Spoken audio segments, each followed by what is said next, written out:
بسم الله الرحمن الرحيم. maanta ciwaan waxaan uga dhigaynaa kilibkan aan dubayno dhiigga guriga lagu daadsho waa maxay, ma sixirbaa mise waa cabsi gelin?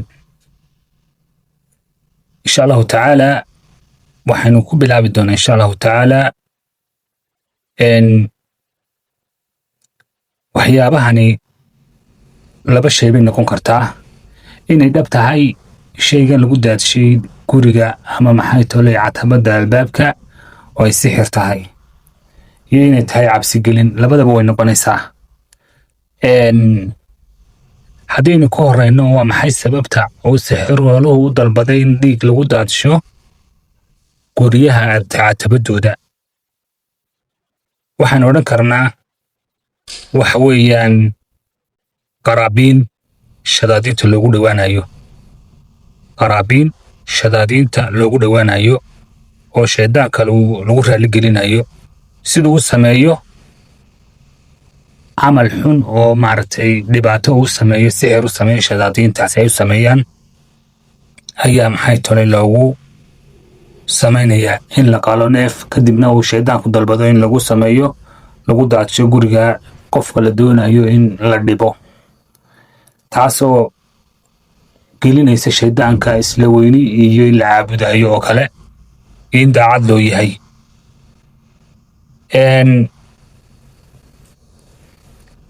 haddaynu eegno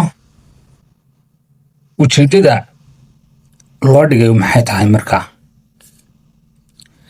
ujeeddada loo dhigay waxay noqon kartaa bay culammada ruqaadu leeyihiin ama mucaalijiinta kuwooda mutakhasisiinta waxay leeyihiin waa tafriiq, in lagu kala kaxeeyo reerkaas ama khalqi nisaacaad, in lagu sameeyo dadkaasi dad is haysta oo iskhilaafsan inay noqdaan mar kasta ayagoo waxay isku haystaan aanu jirin oo maaragtay lagu soo marmarsooda, hadday tahay ninka iyo gabadhiisa iyo hadday tahay afraadda gurigaa joogta ee faamiligaasi, iyo in lagu sameeyo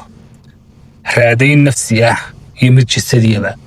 in xanuunka uu saameeyo sixirkaasi nafsiyan oo saameeyo, jir ahaanna uu saameeyo, oo qofkaasi marka guriga u yimaado uu dareemo cidhiidhi, laab cidhiidhi, in cunaha lagu dhagayo, dhabar xanuun, luga xanuun, waxyaabo lamid ah, si gurigaasi marka laga baxana loo dareemo nafis iyo raaxo. arrintani weligeedba way soo socotay, waxaana kalifaysaa inuu qofku shaydaanka u tago ama saaxirka u tago waxaa yidhahdo isamee. maxaa kalifaya? waxa kalifaya waa dafcul xasad baa haya iyo xumaanshiyo ka xun yahay, sidaa darteed ayay intay u tagaan hadafkoodana uu yahay dadkaas muslimiinta inay dhibaan. haddaba arrintaasi maxay noqonaysaa? qofka u tegay ee waxaa soo sameeyey qofkaasi gaalnimo ku dhacay, kow shirkina wuu ku dhacay, waana waxyaabaha ilaahay subxaana wa tacaala dembigaanu dhaafin weeyaan. shirkigu waa dabxun ligayr illaah, waa alla dartii alla keyrkii wax loo gowracay, siduu wax u anfaco dhiiggaasi wax u taro ama wax u anfaco. marka wuxuu soo gelayaa qofkaasi baabu shirki uu soo gelayaa, qofkaasi halis buu ku jiraa hadduu dhinto, hadduu maxay toolay aakhiradiisii adduunkiisuba wuxuu ku jiraa halis buu ku jiraa. laba dembi buu ku dhacay, dembi ilaahay ka galay subxaana wa tacaala iyo dembi uu ka galay walaalihiisa muslimiinta ah ee xaquuqdeedu meel kaga dhacayo iyo dhibaatadu dhibaataynayo. marka qofkaasi qof aan rajo lahayn weeyaan, aakhiri adduunkaba ma rajo ma laha, waa qof xun weeyaan oo maaragtay ilaahay subxaana wa tacaala ka tuurayo, meel xun ka tuurayo. ilaahayna shirkiga wax kasta waa dhaafaa, laakiin ilaahay ma dhaafo shirkiga. in allaha yaghfiru dhunuuba jamiica in allaha laa yaghfiru an yushraka bih wayaghfiru maa duuna dalik. alle subxaana wa tacaala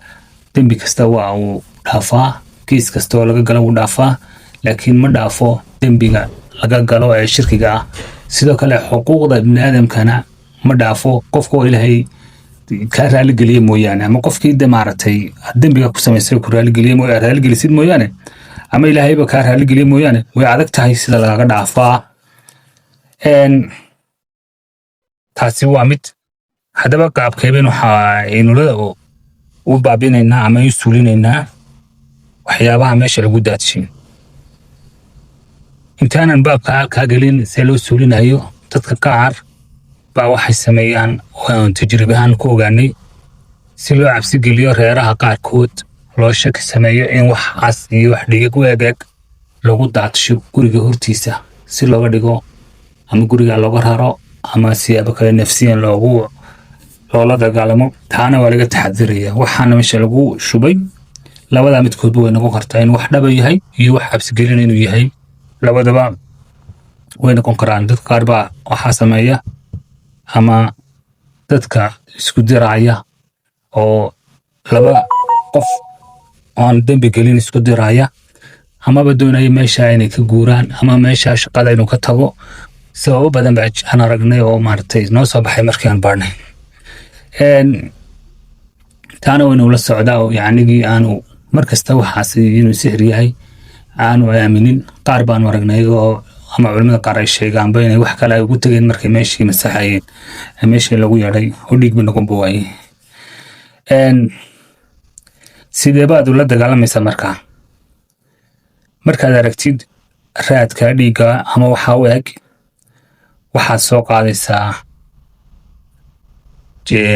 baaldi biyaa waxaad ku akhriyi doontaa faatixada oo 7 jeer ah aayad kursiga iyo aayaatu ibdaal sixir haddaad taqaanid haddii aad aqoon aayadaha ibdaalku sixirka aan buriyana waxaad ku akhrinaysaa macawidataynka oo 7 jeer aad ku akhrinaysid qul acuudu birabbil falaq iyo qul birabbil naas iyo faatixada